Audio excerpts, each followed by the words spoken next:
سالار مگس‌ها، نوشته ویلیام گلدینگ، کتابخوان حمید فلاحی، خوانش دهم. هیولای آسمانی. هیچ نوری به جز روشنای ستارگان به چشم نمی آمد. وقتی آنها منبع این صدای غول‌آسا را فهمیدند و پرسیوال آرام گرفت، رالف و سیمون او را ناشیانه بلند کردند و به داخل سایبان بردند. خوکه با همه سخنان شجاعانه‌ای که گفته بود سرش را پایین انداخته و در کنار آنها گام می‌زد. سرانجام آن سه به سایبان بعدی رفتند و روی برگ‌های خشک دراز کشیدند. قرار آرام نداشتند و مرتب سر و صدا می‌کردند. چند بار فریاد یکی از کوچولوها را از سایبانی دیگر شنیدند و یک بار نیز صدای پسری به گوششان خورد که در تاریکی صحبت می‌کرد و بعد به خواب رفتند. ماه نقره‌ای رنگ از افق سر برکشیده بود، اما نور اندک آن حتی در موقع تابش مستقیم بر سطح آبگیر کورسویی نیز نمی‌توانست بیافریند. در آسمان نورهای دیگری نیز به چشم می‌خورد که به سرعت می‌گذشت. چشمک می‌زد یا محو می‌شد. گفتی در آسمان نبردی سهمگین درگیر است که صدای آن به زمین نمی‌رسد. ناگهان در آسمان علامت‌هایی مربوط به دنیای بزرگسالان پیدا شد، اما هیچ یک از بچه‌ها بیدار نبودند تا آنها را ببینند. انفجاری در آسمان رخ داد، پردرخشش و پیچاپیچ، و بار دیگر تاریکی و نور اندک ستارگان بر فضا حاکم شد. درست بالای جزیره لکه سیاهی که به بدن آدمی میمانست به کمک چتر نجات در حال فرود آمدن بود و جریانهای گوناگون باد بدن او را که به چتر نجات آویخته بود و به این سو و آن سو میبرد در حرکت بود. در ارتفاع 3 مایل از سطح جزیره تغییر مسیر و سرعت حرکت باد کاستی گرفت. چتر نجات با حرکتی قوسی به سمت پایین آمد و سپس به خط صاف از صخره و آبگیر گذشت. به طرف کوه رانده شد و میان گلهای آبی رنگ دامنه کوه به زمین افتاد. اینجا گاه نسیمی میوزید به طوری که بندهای چتر نجات را در هم میپیچید و جمع میکرد. بندهای چتر نجات بدن چترباز را که کلاهی به سر داشت چنان نگه داشته بود که سر و روی او و زانوانش قرار داشت. آنگاه وزش تند باد باعث شد بندها محکم شوند و سر و سینه چترباز را راست نگه دارند، چنان که گویی از بلندای کوه به پایین می نگرد. با کم و زیاد شدن سرعت باد بدن او گاهی به جلو و زمانی به عقب خم می شد. در تاریکی صبحگاهی از کنار تخت سنگ نزدیک به قله سر و صدایی به گوش آمد. 2 تا از پسرها از لابلای گیاهچه‌ها و برگ‌های خوش خوابالود بیرون آمدند و در حالی که از آنها جز سایه‌هایی مبهم و تار چیزی به چشم نمی‌خورد با یکدیگر صحبت می‌کردند. اینان نگهبانان آتش بودند که باید یکی از آنها می‌خوابید و دیگری آتش را پاس می‌داشت، اما هیچ کدامشان به تنهایی از عهده این کار بر نمی‌آمد. آنها که نتوانسته بودند در طول شب بیدار بمانند خوابیده و با رسیدن صبح بیدار شده بودند. چشمای خود را می‌مالیدند و خمیازه‌کشان رو به سوی لکه سیاهی که از آتش به جا مانده بود گام برمی‌داشتند. با رسیدن به محل آتش خمیازه‌شان قطع شد.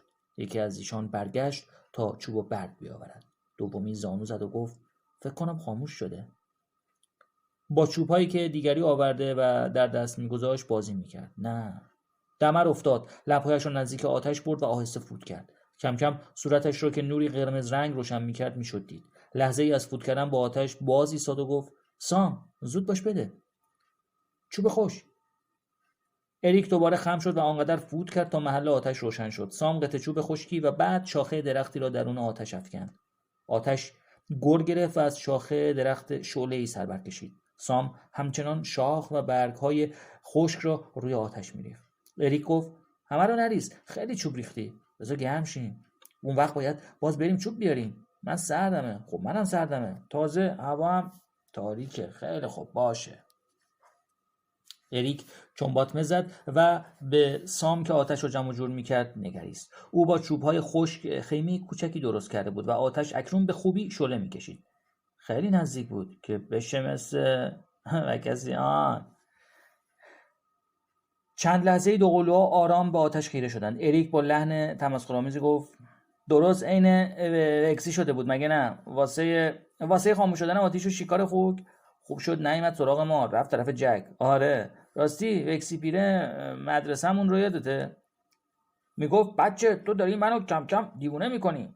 دو قلوها لبخندی درست شبیه یکدیگر به لب داشتند، اما ناگهان توجهشان به تاریکی و چیزهای دیگری جلب شد و به اطراف نگاه کردند. شعله‌های آتش در حال زبانه کشیدن بود و بار دیگر نگاه آنان را به خود کشاند. اریک خرخاکی‌هایی را که دیوانه‌وار از این طرف به آن طرف می‌دویدند و نمی‌توانستند خود را از میدان نفوذ شعله‌ها برهانند نگاه می‌کرد. ناگاه به یاد نخستین باری افتاد که بچه‌ها درست آن پایین که حالا کاملا تاریک بود آتش روشن کرده بودند. دوست نداشت آن خاطره را به یاد بیاورد و نگاهش را به قله کوه دوخت. گرمای آتش دلپذیر بود و آنان را نوازش میکرد. سام سرگرم تنظیم چوب‌های خشک در کنار آتش بود و اریک دستهایش را در جستجوی فاصله مناسبی که آتش قابل تحمل باشد دراز کرده بود. همچنان که خواب‌آلود با آتش مینگریست، نگاهش آن سوتر رفت و به صخره‌های پراکنده‌ای افتاد که نزدیک شدن صبح سایه‌هایشان را از یکدیگر قابل تشخیص کرده بود. با خود فکر کرد صخره بزرگ باید آنجا باشد. آن سه تخت سنگ در اطرافش و بعد صخره شکافتار و پرتگاه پشت آن باید قرار داشته باشد. درست همونجا. سام، آن چیه؟ هیچی. شعله‌های آتش بر چوب‌های خشک چیره شد. پوسته چوب‌ها ریخت و گر گرفت. خیمه چوبین فرو ریخت و آتش حلقه‌ای از نور بر فراز کوه فرو پاشید. سام آزرده خاطر به اریک نگاه کرد. شدت خیرگی اریک به حدی بود که حتی مسیر نگاه او را از وحشت می‌آکند. آنچه توجه او را به خود جلب کرده بود پشت سر سام قرار داشت. از این رو آتش را دور زد، کنار اریک زانو زد و نگاه کرد. بی حرکت ماندند، به یکدیگر چسبیدند و با دهانهای باز بدون آنکه پلک بزنند خیره شدند. از پایین و در فاصله دور درختان جنگل آهی کشیدند و بعد غریبی سر دادند. شعله‌های آتش به یک طرف کشیده شد و در فاصله 15 یاردی آنان صدای پیچیدن باد در پارچه به گوش آمد. هیچ یک از آن دو فریاد نکشیدند. تنها فشار بازوانشان به گرد بدن یکدیگر هر لحظه بیشتر و دهانشان دم به دم بازتر میشد. شاید 10 ثانیه‌ای در همین حالت قوز کرده بودند. در این حال آتش، دود و جرقه و امواج نور را بر فراز کوه می‌پاشید. آنگاه 4 دست و پا از روی تخت سنگ‌ها گذشتند و فرار کردند. پنداری مغزی واحد آنان را هدایت می‌کند. رالف خوابیده بود و خواب می‌دید. او بعد از تقلا و تلاش بسیار و غلط زدن میان برگ‌های خشکیده خوابش برده بود. حتی سر و صدای کابوس‌های شبانه بچه‌ها را از سایبان‌های دیگر نمی‌شنید. او خواب دیده بود از روی دیوار باغ به یابوها قند داده است و حالا داشت از آنجا برمیگشت. کسی بازویش را گرفته بود و تکان میداد. گویی وقت خوردن چای بود. رالف، پاشو! صدای خش و خش برگ‌ها به نظر او مثل صدای امواج دریا بود. رالف، بیدار شو! چی شده؟ دیدیمش. هیولا رو با چشمای خودمون دیدیمش. شما کی هستین؟ دوقلوها؟ ما هیولا رو دیدیم. خیلی خوب، ساکت باشین. خوکه برگ‌ها همچنان صدا می‌کردند. خوکه به رالف تنه زد و در حالی که ستارگان پرید رنگ را می‌نگریست خواست از سایبان بیرون برود، اما یکی از دوقلوها دست او را گرفت و گفت نمیتونی بری بیرون، وحشتناکه. خوکه، نیزه ها کجان؟ انگار یه صدایی میآمد. پس آروم باش، دراز بکش. همونجا دراز کشیدن و اول با ناباوری اما بعد با احساس وحشت به حرفای دوقلوها که بریده سخن میگفتند و سکوت فواصل کلامشان بی پایان مینمود گوش فرا دادند. طولی نکشید که تاریکی پر از وحشت و ترسی ناشناخته شد. با طلوع صبح ستارگان رنگ باختند و نور غم‌انگیز و خاکستری رنگی به زیر سایبان‌ها دوید. اگرچه فضای بیرون سایبان‌ها همچنان خطرناک به نظر می‌آمد، بچه‌ها از جای خود تکان خوردند. پرده‌های تاریکی به تناسب دوری و نزدیکیشان هر کدام رنگی داشتند و لکه‌های ابر در بلندای آسمان تازه جان می‌گرفتند. پرنده دریایی تنهایی جیغی کشید و به طرف آسمان بال زد. صدای جیغ دیگری از میان جنگل چنان که گفتی پژواک صدای پرنده است به گوش آمد. ابرهای نزدیک افق سرخ شد و برگ‌های درختان نخل با رنگ سبز خود جلوه‌گری آغاز کردند. رالف در محل ورودی سایبان زانو زد و با احتیاط به اطراف نظر انداخت. سام، اریک، بقیه رو واسه جلسه خبر کنین. آروم برید. دوقلوها از شدت ترس به یکدیگر چسبیده بودند، اما عاقبت چند یاردی را که تا سایبان بعدی فاصله بود پیمودند و این خبر وحشتناک را به آنها رساندند. رالف از جای خود بلند شد و اگرچه از ترس مورمورش شده بود برای حفظ حرمت خود آرام به سوی سکو گام زد. خوکه و سیمون پشت سر او راه می‌رفتند و بچه‌های دیگر با احتیاط آنها را تعقیب می‌کردند. رالف صدف را که روی جایگاه صیقل خورده رئیس قرار گرفته بود برداشت و به لبانش نزدیک کرد، اما از اینکه آن را به صدا درآورد منصرف شد. صدف را بالای سر برد و آن را در هوا تکان داد. بچه‌ها منظور او را دریافتند. آفتاب که از زیر خط افق مثل یک باد بزن در فضا پخش می‌شد درست مازی چشمان ایشان بود. رالف به شعاع باریک و طلایی رنگ آفتاب که از سمت راست به او میتابید خیره شد. بچه‌ها گرداگرد او حلقه زده نیزه‌های شکار خود را راست نگاه داشته بودند. صدف را به اریک که از سام به او نزدیکتر بود داد. ما هیولا رو با چشمان خودمون دیدیم. نه، ما خواب نبودیم. سام نقل بقیه داستان را به عهده گرفت. دیگر فرقی نمی‌کرد صدف در دست کدام یک از این دو بچه باشد، چون بچه‌های دیگر هویت واحد این دو را پذیرفته و به آن عادت کرده بودند. پشمالو بود. یه چیزی پشت کلهشون تکون می‌خورد. شاید بالاش بودن. تکون هم می‌خورد. وحشتناک بود. انگار نشسته بود. آتیش روشن بود. تازه روشنش هم کرده بودیم. هی چوب می‌ذاشتیم روش. 2 تا چش داشت. دندون، چنگالای تیز. خیلی تند دویدیم. هی می‌خوردیم اینور اونور. هیولایی دنبالمون اومد. خودم دیدمش پشت درخت‌ها قایم شده بود. داشت منو میگرفت. رالف وحشت زده به چهره اریک که با شاخ و برگ درختای خراشیده و زخمی شده بود اشاره کرد و پرسید چرا اینجوری شدی؟ اریک دستی به صورتش کشید و گفت زخمی شدم. داره خون میاد. بچه‌ها از وحشت حلقه خود را تنگتر کردند. جانی در حال خمیازه کشیدن بود، اما ناگهان سیل اشک‌هایش جاری شد. بیل به صورت او سیلی زد. دیگر ناله نمی‌کرد، اما همچنان اشک می‌ریخت. در نور روشن صبحگاهی تهدیدی نهفته بود.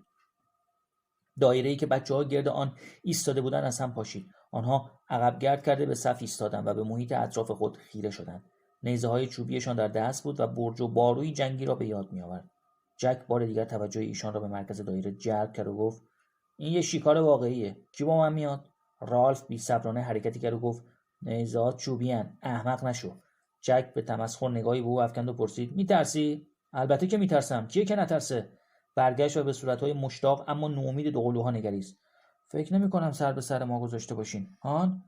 پاسخ آنها تأکیدی آنچنان در خود نهفته داشت که هیچ کس دیگر تردیدی نکرد. خوکه صدف رو گرفت. نمیتونیم. یه جوریه. همینجا بمونیم. شاید اصلا هیولای بهمون نزدیک نشه. اگر رالف احساس نمی‌کرد که کسی یا چیزی آنها را نگاه می‌کند، هرگز فریاد نمی‌کشید که همینجا میمونیم تا توی این جزیره خاک بشیم. چشمامون به انتظار همش این ور اونور بدوه. اون وقت غذامون رو از کجا بیاریم؟ تازه آتیش چی میشه؟ جک با بیقراری گفت بیاین راه بیفتیم. داریم وقتمون رو تلف می‌کنیم. نه اینطور نیست. کوچولوها چی میشن؟ گوره باباشون. یکی باید مواظبشون باشه. مگه تا حالا کسی مواظبشون بوده؟ تا حالا احتیاج نبوده، اما حالا هست. خوکه نگهشون میداره. درسته. بازم خوکه رو از خطر دور نگه دار. یکم شعور داشته باش. آخه خوکه با یه چشم چیکار میتونه بکنه؟ نگاه بچه‌ها با کنجکاوی بین جک و رالف میدوید. تازه یه چیز دیگه، هیولوها رو مثل حیوانای دیگه نمیشد شکار کرد، چون رد پا جا نمیذاره. اگه میذاشت تا حالا دیده بودیم. تا اونجا که میدونیم هیولوها وسط درخت‌ها تاپ میخوره مثل یه چیز. بچه‌ها سر رو به علامت تایید سخنان او تکان دادن. پس باید فکر کنیم. خوکه عینک شکسته خود را از چشم برداشت، شیشه سالم آن را پارک کرد و پرسید پس ما چی رالف؟ صدف که دستت نیست. بیا بگیرش. میگفتم پس ما چی کار کنیم؟ اگه وقتی شما همتون رفتین یهو هیولای اومد، من که چشام خوب نمیبینه. اگه ترسیدم. جک به میان حرف او پرید و به لحن موهونی گفت تو که همیشه میترسی. صدف پیش منه. جک فریاد کشید صدف دیگه صدف رو لازمش نداریم. خودمون میدونیم که کی باید حرف بزنه. مگه حرفای سیمون یا بیل یا والتر چه فایده‌ای داره؟ بعضی از ما باید بفهمن که بهتره ساکت چنو بزنن بقیه تصمیم بگیرن. رالف نتوانست بیش از این حرفای او را ناشنیده بگیرد. خونی گرم در گونه‌های او دویدن گرفته بود. تو که صدف دستت نیست. سر جات بشین. صورت جک آنقدر سفید شد که ککومک‌های آن قهوه‌ای رنگ به نظر می آمد. لب‌هایش را ترک کرد و همچنان ایستاد. این به شکارچی‌ها مربوطه. بچه‌ها با علاقه این بحث را دنبال می‌کردند. خوکه ناراحت بود. صدف را روی پاهای رالف گذاشت و نشست. سکوت قهرآمیزتر از همیشه و نفس خوکه در سینه حبس بود. عاقبت رالف گفت این از کار یه شکارچی بیشتره، چون هیولای از خودش رد پا نمیذاره. اصلا مگه تو نمیخوای از اینجا نجات پیدا کنی؟ رو به جمعیت کرد و از آنان پرسید مگه همه شما نمیخواین از اینجا نجات پیدا کنین؟ دوباره به جک نگاه کرد و به او گفت قبلا هم گفتم که آتیش از همه چی مهمتره. الان دیگه باید خاموش شده باشه. خشم و عصبانیتی که در وجودش ریشه کرده بود به او کمک کرد تا توان حمله به آنها را بیابد. شما مگه شعور ندارید؟ ما باید دوباره آتیش رو روشن کنیم. جک تو هیچ وقت به این موضوع فکر نمی‌کنی مگه نه؟ شاید هیچ کدومتون نمی‌خواید از اینجا نجات پیدا کنین. آری، آنها بدون شک می‌خواستن از اونجا نجات یابند. با جانبداری آشکار بچه‌ها از رالف بحران فرو نشست. خوکه نفس خود را از سینه بیرون داد، اما هر کار کرد که دوباره نفس بکشد نتوانست. به تنه درختی لم داد و دهانش باز ماند. سایه‌های آبی رنگ دور لب‌هایش لغزید، اما هیچ کس به او توجهی نداشت. فکر کن جک، آیا توی این جزیره جایی هست که نرفته باشی؟ جک با بیمیلی جواب داد فقط یه جا، ولی البته یادت میاد ته جزیره که مثل دم یه حیوان هستش، اونجا که سنگا روی هم ریختن. من تا نزدیکای اونجا رفتم. سنگا اونجا یه پل درست کردن، فقط یه راه به طرف بالا هست. بچه‌ها ناگهان شروع به حرف زدن کردن. ساکت. خیلی خوب، میریم اونجا رو نگاه میکنیم. اگه هیولای اونجا نبود میریم بالای کو دنبالش، آتیشو هم روشن میکنیم. بیایم بریم. رالف مکسیکا رو گفت اول یه چیزی بخوریم بعد بریم. نیزه ها رو هم با خودمون میبریم. غذا خوردند و رالف به اتفاق بزرگترها در طول ساحل به راه افتاد و خوکه را که روی سکو لمیده بود جا گذاشتند. امروز نیز چون روزهای دیگر میشد گرمای آفتاب را زیر گنبد آبی رنگ آسمان به انتظار نشست. پیش رویشان قوس ساحل دیده میشد که در دوردست به جنگل میپیوست. هنوز آفتاب آنقدر بالا نیامده بود تا روشنای روز در پرده های مه و بخار تیره و تار شود. آنان به راهنمایی رالف راه کنار نخلستان را به جای شنهای داغ ساحل برگزیدند و به پیش رفتند. رالف جک را جلو انداخت و خود دنبال او، در حالی که برای لحظاتی چند بار مسئولیت هدایت دیگران را به دوش نداشت روان شد. جک با حرکاتی نمایشی و محتاط جلوتر از بقیه می‌دوید. سیمون که جلوتر از رالف قدم میزد دچار ناباوری شده بود. چطور ممکن بود جانوری با چنگال‌های تیز روی زمین راه برود، بر فراز کوه بنشیند اما رد پایی از خود به جای نگذارد و آنقدر تنبل باشد که نتواند حتی به سام و اریک نیز برسد؟ سیمون درباره هیولا بسیار فکر کرد، اما چیزی جز تصویر انسانی قهرمان و بیمار پیش چشمایش مجسم نشد. آهی کشید. بچه‌های دیگر قادر بودند بدون احساس ترس به راحتی از جای خود بلند شوند و حرفشان را بزنند. آنها در برابر جمع به همان راحتی که آدم با یک نفر دیگر حرف میزند سخن میگفتند. اما او نمیتوانست. رالف نیزه را به روی شانه گذاشت، دنبال او راه می آمد. سیمون به خود اعتماد کافی نداشت. از سرعت گام‌های خود کاست تا در کنار رالف قرار گیرد. صورتش را به طرف او چرخاند و از میان موهای سیاه خود که روی چشمانش را گرفته بود به او نگاه کرد. به نظر می رسید حماقتی را که سیمون در جمع مرتکب آن شده بود فراموش کرده است، زیرا رالف به او لبخند زد. آنگاه برگشت و به نقطه‌ای نامعلوم خیره ماند. پاهای سیمون به تنه درختی گیر کرد و افتاد. رالف با ناراحتی چپ چپ به او نگاه کرد و رابرت خندید. سیمون به دور خود چرخ زد. لکه‌های سرخ را که از آن خون میچکید روی پیشانیش ظاهر شدند. رالف دیگر به سیمون فکر نمی‌کرد. حالا همه حواسش متوجه قوقای درون خودش بود. آنها به قلعه دشمن نزدیک می‌شدند و رئیس می‌باید جلوتر از دیگران گام برمی‌داشت. جک به عقب برگشت و گفت حالا دیگه تو دید دشمن هستیم. باشه، باید هر چقدر میشه بهش نزدیک بشیم.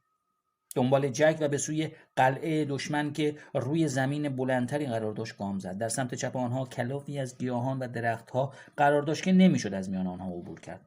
از کجا معلوم هیولای وسط این گیاها نباشه؟ معلومه که نیست. میتونی نگاه کنی. نه چیزی میتونه بره وسط این گیاها، نه میتونه بره بیاد بیرون. خود قلعه چی؟ نگاه کن. رالف علف‌ها رو مثل پرده‌ای کنار زد و نگاه کرد. از زمین سنگی بیش از چند یارد باقی نمانده بود و بعد دو طرف جزیره به هم میپیوست، به طوری که آدم انتظار داشت پرتگاهی درست شده باشد، اما حقیقت جز این بود و صخره‌ای باریک به عرض چند یارد جزیره را در داخل خود دریا امتداد داده بود. طول صخره شاید به 15 یارد می رسید. آنجا صخره‌ای صورتی رنگ و مکعب شکل مثل بقیه سنگ‌هایی که سطح جزیره را پوشانده بود به چشم می‌خورد. این طرف قلعه 100 یارد ارتفاع داشت. سنگ‌های صورتی رنگ را که مثل برج و بارو بودند، بچه‌ها قبلا از فراز کوه دیده بودند. شکافی پرتگاه را به دو پاره تقسیم می‌کرد که درست در بالای آن تخت سنگ‌های بزرگ قرار گرفته بود. گفتی همین حالا فرو خواهند افتاد. پشت سر رالف بچه‌های گروه شکار میان علف‌های بلند آرام جمع شده بودند. رالف به جک نگاه کرد و گفت شکارچی تویی؟ صورت جک سرخ شد. میدونم، باشه. ندایی در درون رالف شنیده شد که میگفت من رئیسم، من باید برم، بحثم نداره. رو به بچه‌های دیگر کرد و گفت شما همینجا قایم بشین تا من برگردم. احساس کرد صدایش یا آنقدر آهسته است که در فضا گم میشود و یا آنقدر بلند است که گوش را میآزارد. به جک نگاه کرد و گفت فکر میکنی که جک زیر لب گفت من همه جا رو گشتم، باید همینجا باشه. خیلی خوب. سیمون با آشفتگی گفت من باور نمی‌کنم هیولایی اصلا باشه. رالف آنچنان که اظهار نظر کسی را درباره وضع هوا تایید می‌کنند مؤدبانه گفت آره منم فکر نمی‌کنم. رنگ پریده بود. موهای خود را آرام از روی چشمانش کنار زد. خیلی خوب، خدا نگهدار. به پاهایش فشار می‌آورد که حرکت کنند و عاقبت به سوی گردنه به راه افتاد. میان شکاف سنگ‌های اطرافش هیچ نبود و حتی برای مخفی شدن جایی پیدا نمی‌شد. به گردنه رسید. مکسی کرد و به پایین نظر دوخت. دریا در طول قرن‌های گذشته این جزیره کوچک را به شکل قلعه‌ای درآورده بود. در سمت راست او آبگیر مورد حمله موج‌ها دریا قرار گرفته بود و در طرف چپ رالف به خود می‌لرزید. آبگیر در برابر امواج بلند اقیانوس آرام نگهبان آنان بود. جک که معلوم نبود چرا به داخل آب رفته، مثل ملوانی تازه کار محو امواج پرجوش و خروش شده بود. سطح آب همچون نفس کشیدن هیولای بزرگ دائم بالا و پایین میرفت. آب از میان صخره‌ها می‌گذشت و با فرو نشستن امواج آن تخت سنگ‌های صورتی رنگ، گیاهان و جانوران کوچک به چشم می‌آمد. صدای آب همچون نجوای بادی بود که بر شاخه‌های بلند درختان وزیدن آغاز کرده باشد. تخت سنگ پهنی مثل یک لوح صاف را امواج آب در آغوش گرفته بود و آن را به شکل جزیره کوچکی در میان مرداب درآورده بود. ناگاه هیولای آب نفسی بلند کشید، امواج خروشیدن گرفت و سیلابوار بر گیاهچه‌ها تاخت. آب غرش کنان بر تخت سنگ فرو غلتید اما راهی برای گذشتن نداشت. سر بلند کرد و فرو خفت و این همه دقیقه‌ای طول کشید. رالف به پرتگاه قرمز رنگ رو کرد. دیگران روی علف‌های پشت سر او منتظر بودند و ناشکیبا می‌خواستند بدانند او چه می‌کند. کف دست‌های رالف عرق سردی نشسته بود. شگفت زده دانست وجود هیولا را باور ندارد، اما نمی‌دانست تازه اگر هیولا را باور کند با او چه باید کرد. دید می‌تواند از تخت سنگی که بر فراز پرتگاه بود بالا برود، اما این کار را لازم ندانست. گرداگرد صخره برآمدگی باریکی بود که او می‌توانست روی آن برود و از دست راست لبه پرتگاه را طی کرده و به آن طرف صخره بپیچد. آرام و سریع صخره را دور زد. آنجا درست همانطور که انتظار می‌رفت چیزی نبود. تخت سنگ‌های صورتی کنار هم قرار داشتند و فضله مرغان دریایی همچنان که با خامه کیک را تعظیم می‌کنند روی آنها را پوشانده بود. تخت سنگ‌ها به صخره ناهموار و بلند می‌پیوستند که به تاجی بر تارک باروهای قلعه شبیه بود. از پشت سر صدایی شنید و به عقب نگاه کرد. جک نیز داشت آرام آرام روی لبه پرتگاه حرکت می‌کرد و پیش می‌آمد. نتونستم اونجا بشینم و ببینم تو تنهایی این کارو بکنی. رالف جواب نداد. از روی تخت سنگ‌ها عبور کرد و به بازرسی غار کوچکی که آنجا بود پرداخت. هیچ چیز وحشت‌انگیزی در غار نبود. مرغان دریایی آنجا تخم گذاشته بودند. اکنون تخم‌ها پوسیده بود. عاقبت نشست و با نوک نیزه‌اش روی صخره‌ها ضرب گرفت. جک هیجان زده گفت چه جای خوبیه واسه درست کردن یه دژ. ستونی از قطرات آب آنها را ترک کرد. آبش تازه نیست. پس چیه؟ از دیواره صخره تا بالا لکه سبز درازی دیده میشد. آن دو از صخره بالا رفتند و آب را مزه کردند. میشه نارگیل گذاشت اونجا که آب چکه کنه توش. من نیستم. اینجا جای گندیه. پهلو به پهلوی یکدیگر از تخت سنگ بالا رفتند تا جایی که صخره باریک شد و تکه سنگی مثل تاج بالای آن قرار گرفته بود. جک به نوک صخره مشت زد. سنگ‌های ریز کنده شدند و ریختند. یادت میاد؟ هر دوی آنها از آنچه میانشان گذشته و برای هر دویشان تلخ و ناگوار بود اطلاع داشتند. جک گفت میشه یه تنه خرما گذاشت زیر این سنگ؟ همین که دشمن اومد ببین در عمق 30 یارد سنگ فرش باریکی میان آب و تخت سنگ‌ها قرار داشت و درست در کنار آن علف‌های بلندی که بچه‌ها اکنون در آن گله‌وار گرد آمده بودند دیده میشد. جک به شادمانی فریاد کشید همچین که چوب رو تکون بدیم یهو دستهایش رو در هوا تکان میداد. رالف به کوه خیره شده بود. چیه؟ رالف برگشت و گفت چطور مگه؟ تو داشتی یه جوری نگاه میکردی. نمیدونم چه جوری. ما اینجا هیچ علامتی نداریم. علامتی که نشون بده. مگه مرض علامت دادن داری؟ خط آبی و صاف افق راست کشیده شده بود و تنها قله کوه آن را قطع میکرد. غیر از این هیچی نداریم. نیزه‌اش رو میان شکاف تخت سنگ‌ها فرو کرد و با دو دست موهایش رو از روی پیشانی عقب زد. باید برگردیم و از کوه بریم بالا. اونا هیولای رو اونجا دیدن. هیولای اونجا نیست. خب کار دیگه ای مگه میتونیم بکنیم؟ بچه‌ها که روی علف‌ها منتظر بودن جک و رالف را صحیح و سالم دیدن که از نهانگاه خود بیرون آمدند و در پناه آفتاب قرار گرفتند. هیجان کشف محل تازه هیولا را از یادشان برده بود. آنها بر روی پلی که با کنار هم قرار گرفتن تخت سنگ‌ها درست شده بود قوقایی به پا کردند. از صخره بالا آمدند و شروع به داد و فریاد کردند. رالف ایستاده بود و یک دست خود را روی تخت تکه سنگی به رنگ سرخ و به بزرگی یک چرخ آسیاب گذاشته بود. تکه سنگ شکاف خورده بود و هر لحظه امکان داشت فرو بیفتد. با نگاهی غم‌آلود به کوه خیره ماند. آنگاه مشتش را گره کرد و مثل چکش به سنگ سرخ کوبید. لب‌هایش را می‌گزید و میشد از پشت موهای بلندش که روی پیشانی ریخته بود نگاه آرزومندش را دید. دود.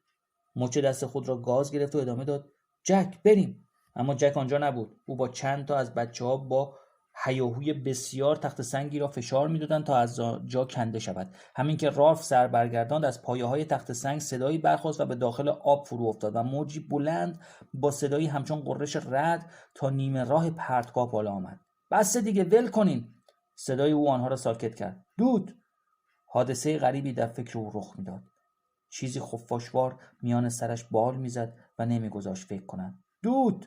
عاقبت توانست افکار پراکنده‌اش را جمع جور کند. دوباره عصبانی شده بود. باید آتیش رو روشن کنیم که دود کنه. اون وقت شماها دارین وقتتون رو تلف میکنین، سنگا رو هم میغلطونین. راجر فریاد کشید: وقت زیاد داریم. رالف سرش رو تکان داد و گفت: میریم طرف کوه. هیاهویی میان آنها برخاست. بعضی بچه‌ها می‌خواستند به ساحل برگردند و گروهی دیگر بازی با سنگ‌ها را ترجیح می‌دادند. خورشید می‌درخشید و تاریکی شب احساس خطر را با خود برده بود. جک، هیولای ممکنه اون طرف باشه. تو که راه رو بلدی، جلو بیفت. میتونیم از کنار ساحل بریم، اونجا میوه هم هست. بیل به طرف رالف آمد. چرا یه خورده هم اینجا نمیمونیم؟ راست میگه. بیاین یه دژ درست کنیم. رالف گفت: اینجا نه غذا پیدا میشه نه آب تازه، صاحبون هم نیست. تازه میشه یه دژ جادویی، سنگا رو میغلطونیم. رالف با عصبانیت فریاد زد: من بهتون میگم باید بریم، باید کاملا مطمئن بشیم. همین حالا را میافتیم. همینجا بمونیم. برگردیم ساحل. من خسته شدم. نه. رالف تکه‌ای از پوست دست خود را کند. احساس درد نمیکرد. من رئیس هستم. ما باید مطمئن بشیم. مگه کورو نمیبینین؟ ما اونجا هیچ علامتی نداریم. شاید همین الان یه کشتی داره میگذره. مگه شما شعور ندارین؟ بچه‌ها کینه توزانه سکوت کردند. بعضی نیز زیر لب قرولند کردند. جک پیشاپیش بچه‌ها از صخره پایین آمد و از روی پل گذشت.